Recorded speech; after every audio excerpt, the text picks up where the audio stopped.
Hello दोस्तों, नमस्कार, जय हिंद। स्वागत है आप सभी का हमारे यूट्यूब चैनल पर विजुअल आर्ट हिस्ट्री विद निवि, जहां मिलती है आपको चित्रकला से संबंधित संपूर्ण जानकारी।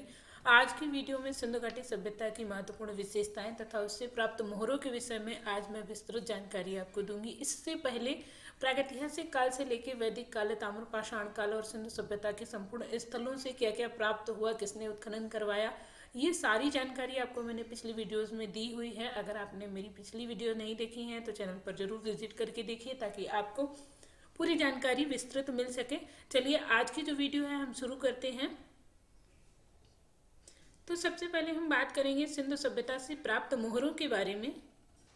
जब हम मोहरों की बात करते हैं, मोहरें जो एक संपत्ति को चिन्हित करने के लिए प्रयोग की जाती थी, यहाँ कुछ आयताकार, बेलनाकार, वर्गाकार कुछ मोहरें प्राप्त हुई जिनसे हमें सिंधु सभ्यता की उन्नति का पता चलता है। उन्नति का हम कह सकते हैं उसकी संस्कृति का, वो किसकी पूजा करते थे, वो क्या लिपि लिखते थे, कैसी लिपि लिखते थे, ये अधिकतर हमें कहाँ से पता चलता है? मोहरों से पता चलता है। और उसकी उन्नति का भी हमें उन्नति कहाँ दिखाई देती है? मोहरों पर दिखाई देती है भाई। चाहे आपकी मातृ देवी की मूर्ति हो, मातृ देवी की आपकी प्रतिकृति हो जो हमने राखी गढ़ी में देखी, चाहे आपकी पशुपति की शील हो, ये सारी चीजें, शील या मोहर, इसे मोहरों को शील भी कहा गया है। तो याद रखना, सील या मोहर। सील भी कहते हैं जब आप लोग देखते हैं कोई चीज, सील को कहते हैं, तो सील भी उसे कहा जाता है। शील क्या होता है? जिससे हम कहते हैं किसी चीज को लॉक करते हैं तो उस पर अपनी एक मोहर लगा देते हैं। मान लीजिए कोई भी मोहर होती है तो उसको लगाया जाता है, ये भी शील कहलाती है और यही मोहर कहलाती है। ठीक है, ये वो वाली मोहर से संबंध है। यहाँ सिंधु सभ्यता से लगभग 2000 मोहरें मिली हैं। आपको याद रखना है कितनी मोहरें मिली हैं, तो लगभग 2000 मोहरें आपको प्राप्त हुई हैं सिंधु सभ्यता से।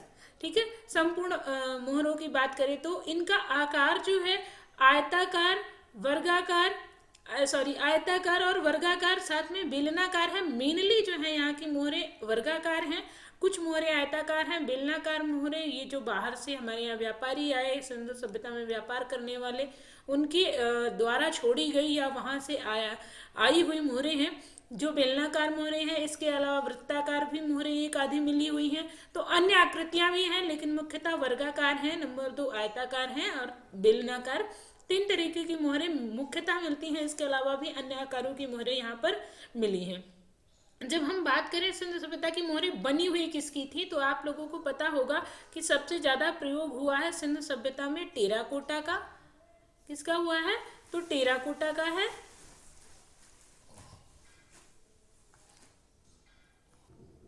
सबसे ज्यादा प्रयोग किसका हुआ है? टेराकोटा का हुआ है। सिंधु घाटी सभ्यता की अधिकतर मोहरें बनी किसकी थी? आपको मैंने बताया टेराकोटा का प्रयोग हुआ है, लेकिन ये किसकी बनी हुई थी? तो सेल खड़ी की बनी हुई थी, जिसे स्टेटाइट कहते हैं। कैल्शियम कार्बोनेट की बनी हुई थी या चूना पत्थर, कैल्शियम कार्बोनेट या फिर चूना पत्थर, इसे भी स्टेटाइट कहते हैं। या कांचली मिट्टी या फाइस भी इसे कहते हैं, इसकी बनी हुई है आपकी मोहरें थी। और टेराकोटा में भी कुछ मोहरें बनी हुई थी। तो किन किन चीज़ों में बनी हुई थी? सेल खड़ी की या स्टेटाइट या कैल्शियम कार्बोनेट, चूना पत्थर की या फिर कांचली मिट्टी जिसे फाइस कहते हैं, इससे बनी हुई थी। कहीं कहीं घिया पत्थर भी मिलता है। क्या? घिया पत्थर, तो भी याद रखना घिया पत्थर की भी कुछ मोहरें बनी हुई थी। ये चीज़ आप लोगों को याद रखनी है। सिंधु सभ्यता की सर्वोत्तम कलाकृतियां कहाँ पर बनी हैं? तो मोहरों पर बनी है। आपको पता है सारी आकृतियों को उकेरने का काम हुआ है और ये आकृतियां अंदर की ओर धसी हुई हैं।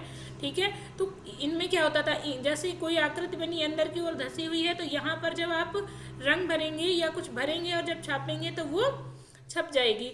या कुछ उभार लिए हुए भी मोहरें मिली हैं। तो ये भी याद रखना, ये कलाकृतियां कहाँ पर बनी है? मोहरों पर बनी है। और मोहरों पर कौन सी सर्वश्रेष्ठ हैं? तो जो पेड़ बने हैं, सबसे सुंदर क्या बने हैं? तो पेड़ बने हैं। और सर्वाधिक की बात की जाएगी तो एक श्रृंगी पशु की है। सबसे ज्यादा पशु हैं और सबसे सुंदर क्या है? पेड़ हैं। तो याद रखना सबसे ज्यादा पशु हैं। भाई एक चीज बताइए कि अधिकतर मात्रा में झुंड में कौन रहता है? पशु रहते हैं। और कैसे भी मौसम में कोई भी टाइम हो, तो अगर हम देखें कि सुंदर क्या लगता है तो पेड़ लगते हैं। तो याद रखना है सिंधु सभ्यता में सबसे सुंदर किसकी मोहरें? पेड़ की। और सबसे अधिक किसकी? तो आपके पशु की, और वो भी एक श्रृंगी पशु की। ठीक है, सर्वाधिक एक श्रृंगी पशु।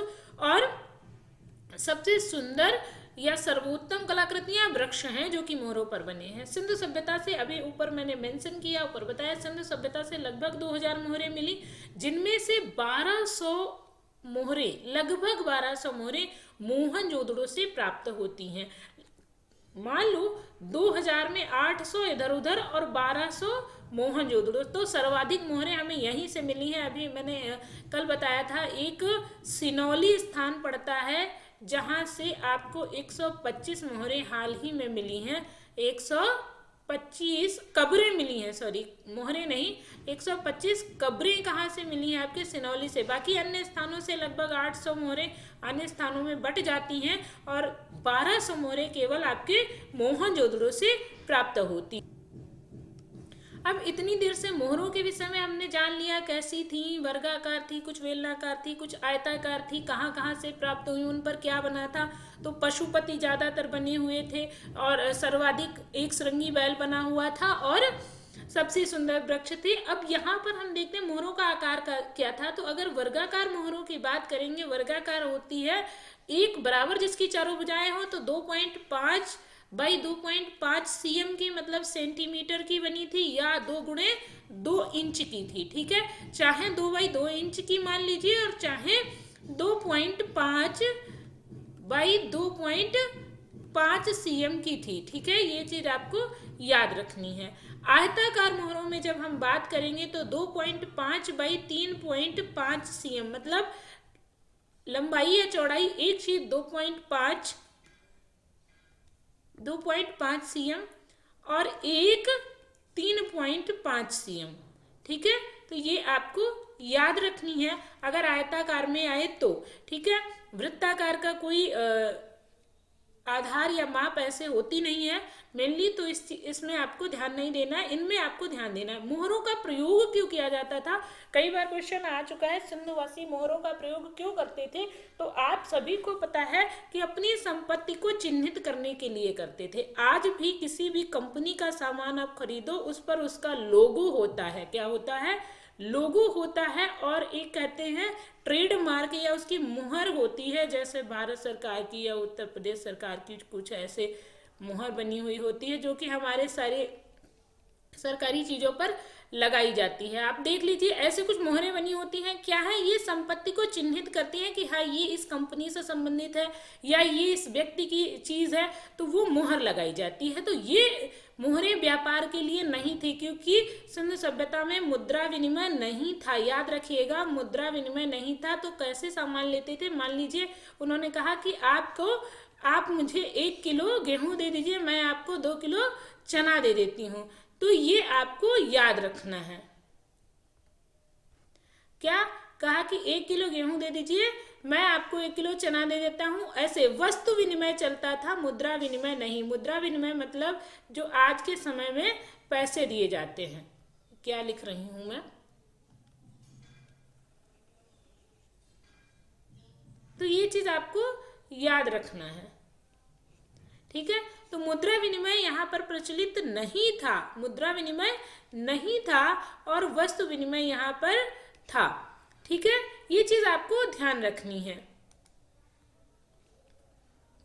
चलिए आगे बढ़ते हैं।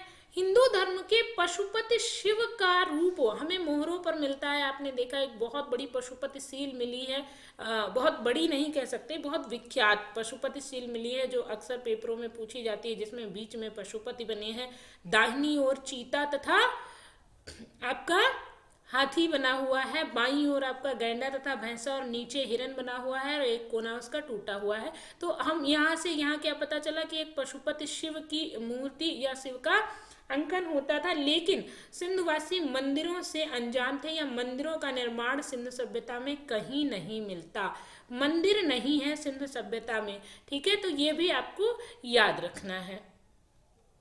तो चलिए अब सिंधु सभ्यता से प्राप्त कुछ अन्य मुख्य अवशेषों के विषय में देख लेते हैं, कुछ और ऐसे महत्वपूर्ण बिंदु जो अक्सर पेपर में पूछे जाते हैं और आप लोग उनके आंसर कई बार ढूंढते हैं। तो ऐसे जैसे प्रश्न आता है सिंधु सभ्यता की प्रमुख विशेषता क्या है, तो ये अपने नगर नियोजन के लिए प्रसिद्ध थी, या हम कह सकते हैं वास्तुकला के लिए प्रसिद्ध थी। किसके लिए प्रसिद्ध थी? ये वास्तुकला के लिए प्रसिद्ध थी सिंधु सभ्यता।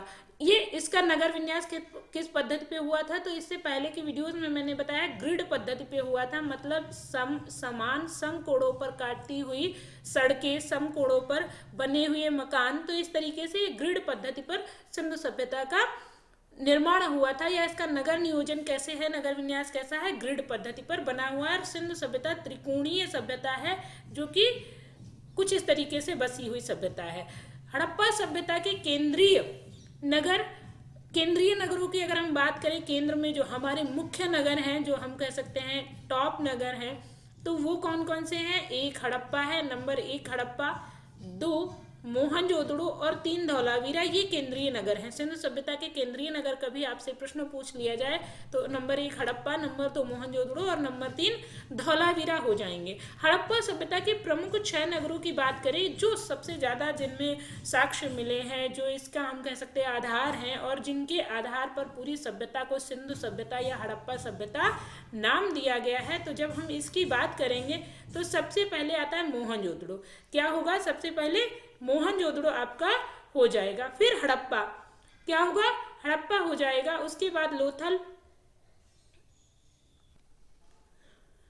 तो उसके बाद कालीबंगा, उसके बाद चन्हूदड़ो, उसके बाद बनावली। तो कौन कौन से 6 नगर सिंधु सभ्यता के प्रमुख 6 नगरों में कौन कौन आता है? Number 1 Mohenjodaro, number 2 Harappa, number 3 Lothal, number 4 Kalibanga, number 5 Chanhudaro और नंबर 6 बनावली। तो याद रखना, मोहनजोदड़ो, हड़प्पा, लोथल, कालीबंगा, चन्हूदड़ो और बनावली जो है ये सिंधु सभ्यता के प्रमुख 6 नगरों में आते हैं। यही अगर हम बात करें हड़प्पा कालीन विशालतम बस्तियों की, मतलब विस्तार की, क्षेत्रफल की दृष्टि से कौन सी बस्ती बड़ी है, तो उनमें सबसे पहले जो भारत में स्थित हैं उनकी बात करें तो सबसे पहले राखीगढ़ी है, धौलावीरा है और कुंतासी है।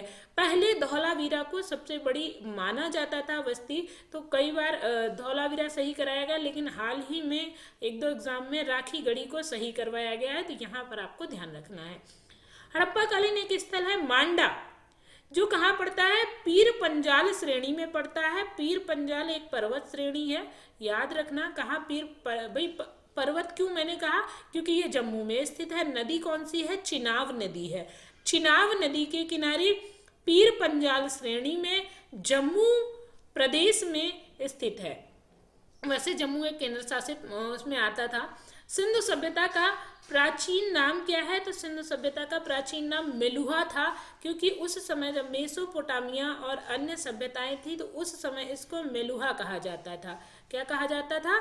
मेलुहा कहा जाता था। याद रखना, मेसोपोटामिया के टाइम ये चीज कहीं उल्लेख मिला है उधर के साक्ष्यों में, तो इसे क्या कहा जाता था? सिंधु सभ्यता को मेलुहा कहा जाता था। प्राचीन नाम इसका मेलुहा था। और ये किन सभ्यताओं के मिश्रण से बनी है, तो मैं आपको बता दूं, जो आपकी ये सभ्यताएं हैं सारी, इनकी बात जब हम करेंगे तो सभी सभ्यताओं में कुल्ली में ही आपको याद रखना है, कुल्ली में ही, अमरी, नुंदरानाल, इन सब के आधार पर ही इसका निर्माण हुआ है। तो ये भी याद रखना कि किसके आधार पर सिंधु सभ्यता का निर्माण हुआ या कौन सी सभ्यता इसके समकालीन थी।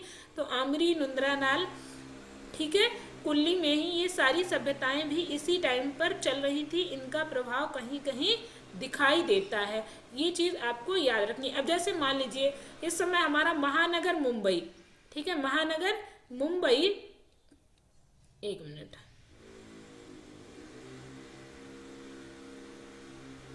तो महानगर क्या है? मुंबई है, लेकिन इसके इर्द गिर्द जो नगर बसे हुए हैं वो क्या है? वो छोटे छोटे गांव या छोटे छोटे शहर, इनका भी तो, अब जब यहाँ से कोई मुंबई आएगा तो इसका प्रभाव पड़ेगा ना, यहाँ की कुछ चीजें लाएगा, कुछ साक्ष्य लाएगा जो यहाँ पर छोड़ जाएगा, तो मुंबई पर प्रभाव पड़ेगा। ऐसे ही अमरी, नुंदरानाल, जोब, झुंगर, झांगर, कुल्ली में ही इन सबका प्रभाव सिंधु सभ्यता पर दिखाई देता है। ये चीज आप लोगों को याद रखनी है। चलिए आगे बढ़ते हैं। अब अगर प्रश्न पूछ लिया जाए कि सिंधुवासी किस धातु से अनजान थे, क्वेश्चन आ जाता है कि सिंधुवासी किस धातु से अनजान थे, तो इसका राइट आंसर क्या होगा, लोहे से अनजान थे। क्योंकि आपको पता है कांस्य युगीन सभ्यता ही थी, ये कांस्य युगीन सभ्यता थी। यहाँ तांबे की भी चीजें मिली हैं, कहाँ से मिली हैं, तो आपके ज्यादातर लोथल से मिली हैं, लेकिन इसी के साथ कुछ कालीबंगा से भी मिली है, चन्नूदड़ो से भी मिली है।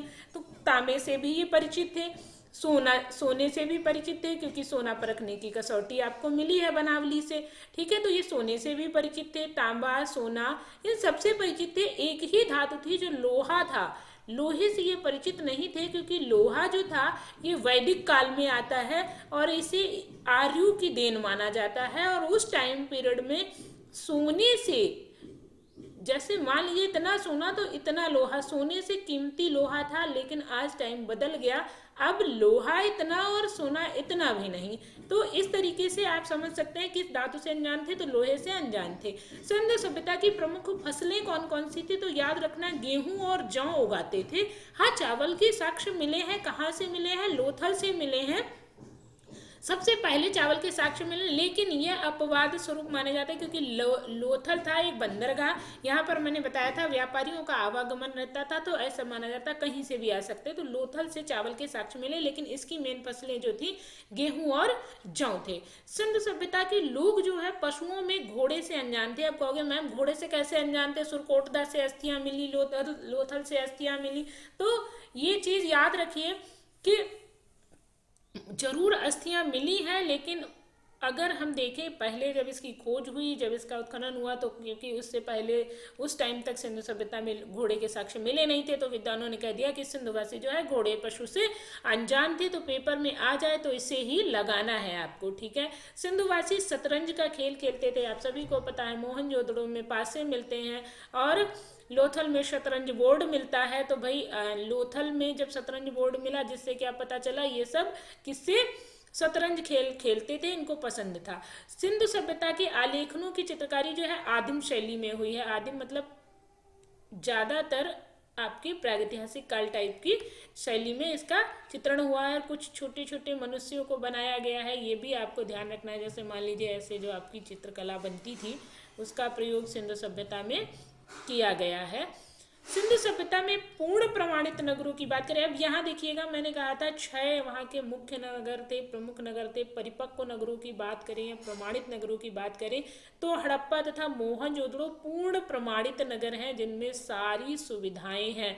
अब चाहे अन्य किसी स्थान की लीजिए, कहीं नालियाँ नहीं सही हैं तो कहीं के भवनों में कोई कमी है, लेकिन हड़प्पा और मोहनजोदड़ो 2 ऐसे नगर हैं जहाँ पर सारी चीज़ें एकदम परफेक्ट हैं।